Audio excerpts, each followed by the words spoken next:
Je suis Jean Morel, routier depuis plus de 30 ans. J'ai parcouru les routes de France, vu des tempêtes de neige à Metz, un soleil brûlant en Provence et des orages terrifiants près de Bordeaux. Mais rien ne m'a marqué autant que cette nuit entre Lyon et Marseille. C'était la fin février, un froid mordant, un ciel lourd. L'habitacle de mon camion sentait le vieux café et la solitude. Mon fils Mathieu, 17 ans, était hospitalisé depuis des semaines après un accident de moto, sans réaction. Les médecins parlaient de foi, mais comment garder la foi quand on est brisé? J'avais tourné le dos à l'église après la mort de ma mère et le départ de ma femme. Je m'étais endurci, remplaçant le chapelet par le volant. Cette nuit-là, je voulais seulement terminer ma livraison et retourner à l'hôpital. La pluie s'intensifiait, les lampadaires s'éteignaient un à un. J'ai allumé les pleins phares mais ne voyais presque rien. C'est alors que je l'ai vu sur la bande d'arrêt d'urgence, une silhouette en blanc, immobile, seule. J'ai freiné. Mon cœur s'est emballé. Ce n'était pas un animal, c'était une femme. Cela n'avait aucun sens que quelqu'un se tienne là, en pleine tempête. J'ai appuyé à fond sur le frein, le camion a glissé un peu, mais j'ai réussi à m'arrêter. Le moteur grondait. J'ai baissé la vitre. La femme a fait 2 pas vers moi. Elle avait l'air calme, même trempée, marchant sans hâte dans une robe blanche collée à son corps par la pluie. Dans ses yeux, il y avait cette paix que ma mère avait en priant. Sans un mot, elle a tendu la main. Je ne sais pas pourquoi, mais j'ai ouvert la porte. Elle est montée, s'est assise sur le siège passager, a regardé droit devant elle et a poussé un petit soupir. Elle n'a rien mouillé, aucun bruit d'eau, juste un silence différent, presque sacré. « Ça va ?» ai-je demandé, la voix tremblante. Elle a simplement hoché la tête et souri, un sourire rassurant qui disait « Je sais ce que tu ressens. Je suis là. » J'ai continué à conduire, me sentant protégé, hors du temps. La pluie semblait plus douce. Le bruit de l'essuie-glace avait disparu. Et c'est à ce moment-là que la radio, éteinte depuis Lyon, s'est allumée toute seule et a commencé à jouer un chant que je n'avais pas entendu depuis l'enfance, « Je vous salue Marie, pleine de grâce ». Tout mon corps s'est mis à frissonner. Je l'ai regardée. Elle fixait la route, douce, sereine, comme si tout cela faisait partie d'un plan. Je n'étais pas un homme qui pleure, mais là, les mains sur le volant et le cœur serré, j'ai commencé à trembler. Pour la première fois depuis des années, j'ai murmuré une prière, « Si c'est vous, Sainte Vierge, montrez-moi que mon fils a encore une chance. » La femme s'est alors tournée vers moi. Sans rien dire, elle a posé sa main sur le tableau de bord et fermé les yeux un instant. À cet instant, le camion semblait flotter, et à l'intérieur, quelque chose s'est ouvert, quelque chose que je croyais mort. Ma foi a été touchée par quelque chose de plus grand. Elle a touché la poche de sa robe, en a sorti un petit chapelet en bois noirci par le temps et l'a posé sur le tableau de bord. Sa prière a été entendue, dit-elle. La sienne? Ai-je demandé. Elle acquiesça. Ne sous-estime jamais le pouvoir de la prière d'un enfant. J'ai senti une chaleur dans mes yeux, des larmes. Après toutes ces années, des larmes. J'ai pleuré sans honte. Elle n'a pas consolé avec des mots, elle a juste tendu la main et saisi la mienne. Sa peau était chaude, douce, presque lumineuse. Un poids immense s'échappait de ma poitrine. Nous avons roulé ainsi quelques minutes sans parole. Je ne savais toujours pas qui elle était, mais quelque chose me disait qu'elle ne venait pas de ce monde. J'ai continué en silence, comme dans une église vide. Mais l'esprit ne s'arrête jamais, et j'avais des questions. « Vous allez bien, madame ?» ai-je risqué d'un ton plus doux. Elle tourna les yeux vers moi. Ce n'étaient pas des yeux ordinaires, ils étaient profonds, intenses, mais sans jugement. C'était comme si elle disait, « Je sais tout et pourtant je suis là. » Je suis resté sans voix. C'est alors qu'elle parla, « Tu as peur, Jean ?» Mon sang s'est glacé. Je n'avais jamais dit mon nom. « Comment ?» ai-je tenté de demander, mais elle poursuivit, « Tu n'as pas besoin de comprendre maintenant. Conduis seulement. Le chemin va se révéler. » Je n'ai pas discuté. Dehors, la pluie commençait à s'apaiser. Elle parla de nouveau, « Depuis combien de temps as-tu cessé de croire ?» Je ne sais pas, ai-je répondu, depuis que j'ai vu ma mère mourir sans qu'aucune prière ne la sauve, depuis que ma femme est partie, depuis que mon fils a été hospitalisé et qu'on m'a dit de faire confiance à Dieu et Dieu n'a pas répondu. » Elle écoutait sans interrompre. J'ai poursuivi, j'ai prié, allumé des bougies, fait des vœux. Mais plus je priais, plus le silence devenait profond. Elle tourna alors le visage vers moi et, d'une douceur qui désarmait toute colère, elle dit, « Parfois, Jean, le ciel répond dans le silence parce que c'est dans ce silence que ton cœur parle le plus fort. » Ces paroles m'ont bouleversé. C'était comme si elle connaissait toutes mes douleurs. « Et mon fils ?» ai-je demandé, « est-ce qu'il va s'en sortir ?» Elle ne répondit pas, mais j'avais déjà le chapelet sur le tableau de bord. À cet instant, j'ai senti des larmes après toutes ces années. Je n'avais pas pleuré à l'enterrement de ma mère, ni quand ma femme était partie. Mais là, avec cette femme inconnue, avec ce chapelet, j'ai pleuré sans honte. Nous avons roulé ainsi quelques minutes sans parole. Puis, au loin, j'ai vu une bifurcation. À gauche, le chemin le plus court. À droite, une route moins empruntée. Avant que je décide, elle a montré du doigt à droite. Mais c'est plus long, ai-je répliqué. C'est plus sûr. Je n'ai pas discuté. J'ai juste tourné le volant et obéi. La route qu'elle m'avait fait prendre était ancienne, peu fréquentée, mais il y avait de la paix, et cela me faisait plus peur que l'obscurité. Pendant des années, je m'étais habitué à vivre en guerre. Maintenant, avec cette femme silencieuse, le silence devenait une étreinte. Ce n'était pas un silence vide, mais plein de présence. Je la regardais de temps en temps. Ses yeux étaient fermés, mais je ne me sentais pas abandonné. Au contraire, je conduisais avec plus de confiance. La radio était de nouveau silencieuse. Cette cabine était devenue sacrée. Je me suis souvenu de mon baptême, de la voix du père Bernard me disant que Marie prend soin des oubliés.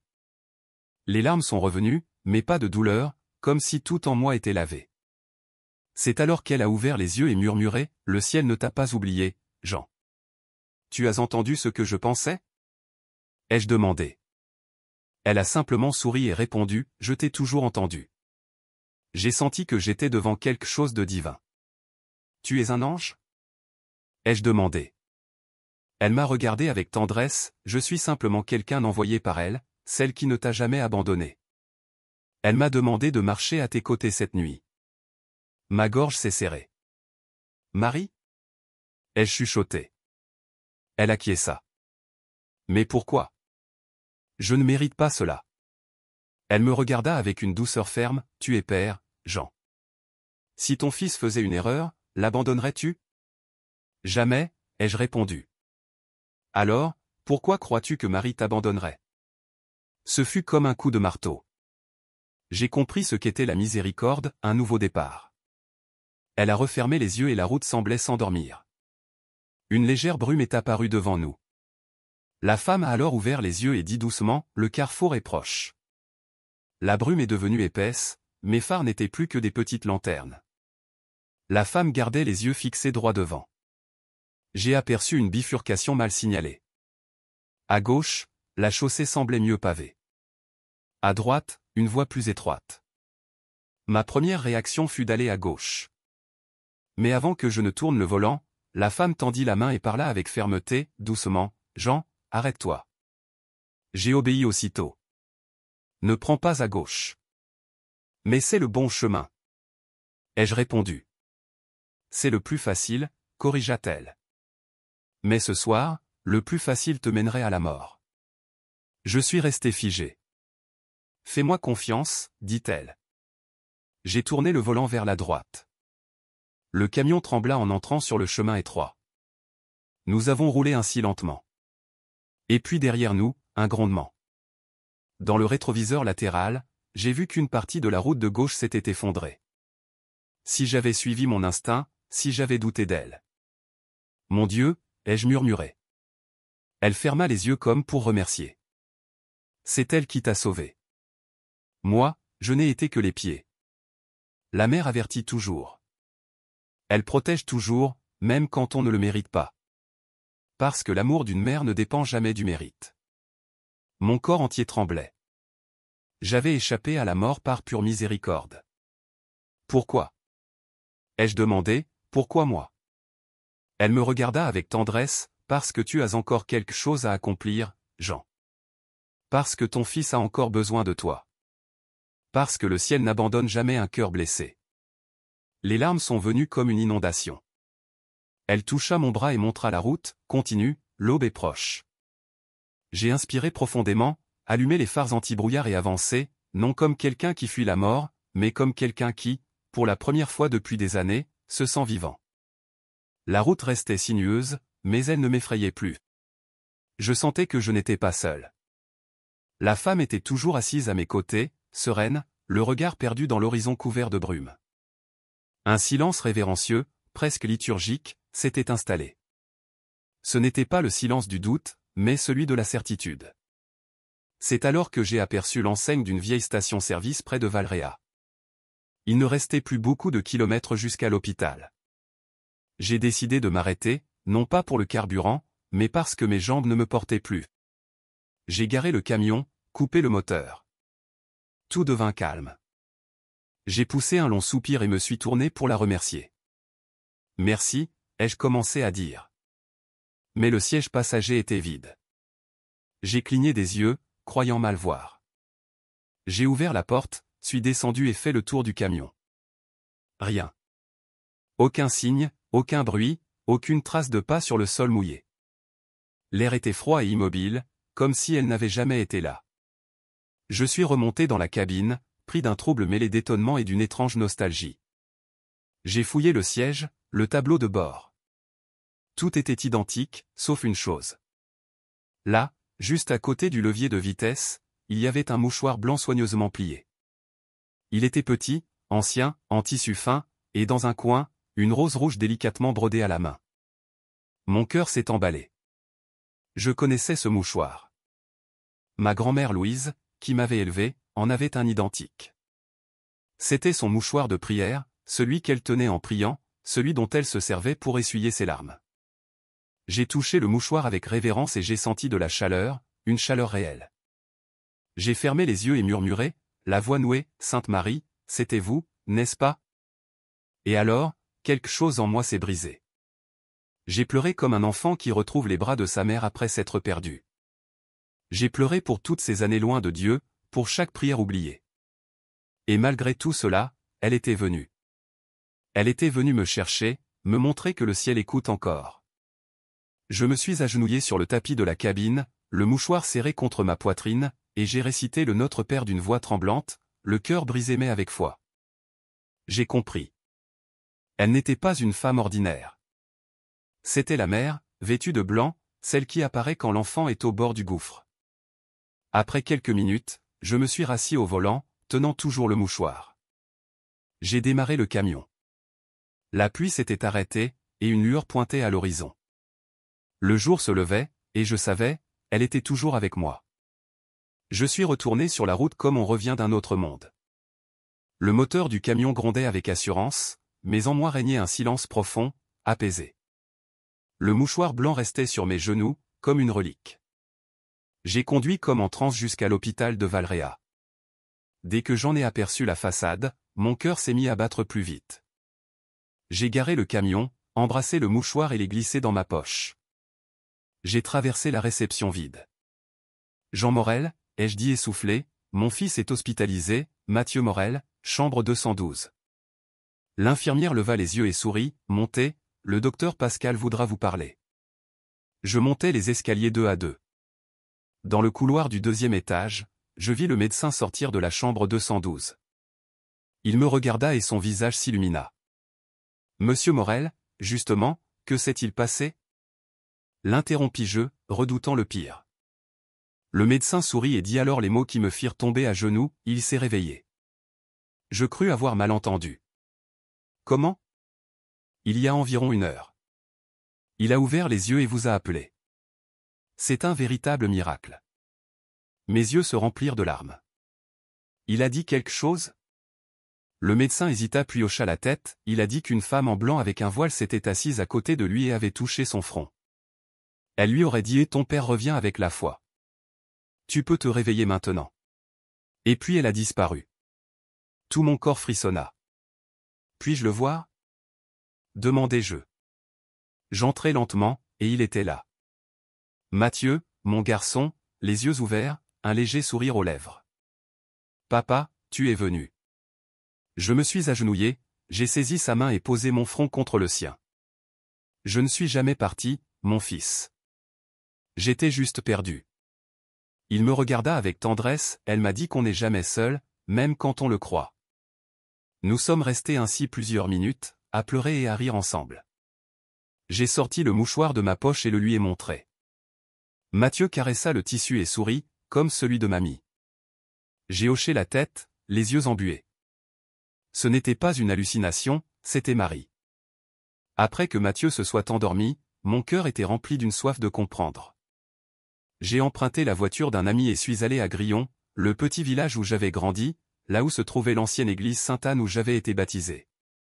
Le portail en fer grinçait encore. J'ai poussé la lourde porte. L'odeur de cire fondue, d'encens. Un homme agenouillé devant l'autel. C'était le père Claude, vieux, courbé, mais toujours avec cette expression de paix. Jean Morel, mon Dieu. Je marchais vers lui, les larmes aux yeux. Mon père, j'ai besoin de vous parler. Il m'emmena jusqu'au banc de devant. J'ai sorti le mouchoir et j'ai tout raconté. Le prêtre ne m'interrompit pas. Quand j'ai terminé, il prit le mouchoir. Tu sais ce que c'est, Jean? Plus qu'un signe, c'est une mémoire. Cette rose brodée est le symbole d'une ancienne dévotion. Il revint avec un petit livre et me montra une image ancienne, une femme vêtue de blanc avec un voile, tenant un mouchoir et protégeant un routier. Voici Notre-Dame des Routes, dit-il. Une dévotion née pendant la Seconde Guerre mondiale, lorsque des chauffeurs affirmaient avoir vu une femme intercéder pour eux au milieu des bombardements. Beaucoup décrivaient un mouchoir semblable à celui-ci. Ta grand-mère était dévote de cette image. Mes yeux se sont remplis de larmes. Je me souviens d'elle priant avec un mouchoir à la main, parce qu'elle savait que Marie protège ses enfants même lorsqu'ils s'éloignent du chemin. Le prêtre posa une main sur mon épaule. Jean, tu n'as pas besoin de tout comprendre. Tu n'as pas besoin de le mériter non plus. Tu as seulement besoin de dire oui. La foi, c'est un retour, et Marie a été le chemin qui t'a ramené. Je me suis agenouillé là même, au milieu de l'église vide. Le prêtre fit un signe de croix sur ma tête et murmura, « Bienvenue chez toi, mon fils. » Je suis resté là longtemps. Le visage baigné de larmes, le cœur léger. Marie m'avait retrouvé. Pas à Lourdes, mais sur une route sombre, sur le siège de mon camion. Parce que quand une mère cherche son enfant, elle le trouve où qu'il soit. Ce mouchoir n'était pas seulement un souvenir, c'était une encre, un appel, un symbole que la route vers Dieu nous attend toujours. Après ce matin-là, dans l'église de mon enfance, je suis retourné à l'hôpital, le cœur apaisé. Mathieu dormait, souriant. Les médecins qualifiaient son réveil d'improbable. Moi non. Je savais exactement ce qui s'était passé. Un miracle. Et avec un miracle naît une mission. Dans les jours qui suivirent, j'ai commencé à me transformer. J'ai recommencé à prier, un autre père timide, puis un Je vous salue Marie en tenant le mouchoir. J'ai réinstallé sur le tableau de bord de mon camion une médaille de Notre-Dame des Routes que le père Claude m'avait offerte. Pour la première fois depuis longtemps, je suis retourné à la messe. J'étais nerveux, honteux. Mais quand j'ai vu l'autel, les cierges allumés, je me suis effondré. Ce n'était pas un cri de désespoir, c'était de la gratitude. La gratitude d'être encore en vie, d'avoir retrouvé la foi, d'avoir été pardonné. Pendant l'homélie, le prêtre a cité « L'amour de Dieu ne se retire pas quand nous chutons. Il attend simplement. » Oui, il a attendu et il m'a envoyé la mer. À partir de ce dimanche-là, j'ai commencé à fréquenter l'église chaque semaine, comme quelqu'un qui avait enfin compris que la vie sans Dieu n'est qu'une survie. J'ai recommencé à me confesser, j'ai repris la communion. J'ai recommencé à raconter mon histoire, d'abord à quelques amis routiers, puis lors de petites rencontres paroissiales, jusqu'au jour où j'ai été invité à témoigner lors d'un pèlerinage à Lourdes. Jamais je n'aurais imaginé me retrouver dans un tel lieu. Celui qui croyait que Dieu l'avait oublié était là, à témoigner devant des centaines de personnes que le ciel ne s'absente jamais. La salle est restée silencieuse. Pas de doute, mais de révérence. Beaucoup pleuraient. C'est là que j'ai compris. Ce n'était pas seulement ma foi qui était revenue. C'était celle de beaucoup d'autres qui eux aussi avaient besoin d'une route, d'un signe, d'une mer. Après la conférence, une dame d'environ 80 ans s'est approchée. « Jean, mon petit-fils est aussi dans le coma. Pensez-vous qu'elle pourrait le retrouver ?» J'ai pris ses mains, placé le mouchoir entre nos doigts et j'ai répondu, « Elle retrouve même ceux qui ont cessé de vouloir être retrouvés. » N'en doutez jamais. La dame a pleuré dans mes bras. Depuis ce jour, je transporte avec moi une petite boîte contenant des dizaines de mouchoirs blancs brodés que je distribue. Ils ne sont pas magiques, mais ils rappellent, Marie est sur la route et elle marche avec nous. Mon témoignage à Lourdes a été filmé par un jeune séminariste et posté sur les réseaux sociaux. La vidéo est devenue virale, et ce que j'avais vécu seul sur la route devenait source d'espérance pour des milliers de personnes. J'ai reçu des invitations pour raconter mon histoire partout. L'événement le plus marquant fut à Lisieux. Une foule réunie sur la place de la cathédrale. Je suis monté sur scène, les jambes tremblantes. J'ai tout raconté. Et quand j'ai terminé, il n'y eut qu'un silence, le même silence sacré que j'avais ressenti dans la cabine. Puis les larmes sont venues. Des milliers pleuraient. J'ai vu de grands hommes se courber et un petit garçon lever un mouchoir blanc vers le ciel. L'évêque m'a pris dans ses bras et a dit, « Jean, tu es la preuve vivante que Marie continue de marcher avec son peuple. » Après ce jour, nous avons fondé un petit mouvement appelé « Les Fils de Marie sur la route ». Nous avons commencé avec des rencontres mensuelles, puis dans les aires de repos pour routiers, jusqu'à avoir une petite chapelle mobile qui sillonne les routes de France, apportant prière, écoute et espérance. Chaque conducteur qui y passe reçoit un mouchoir blanc brodé d'une rose, comme celui que j'ai trouvé.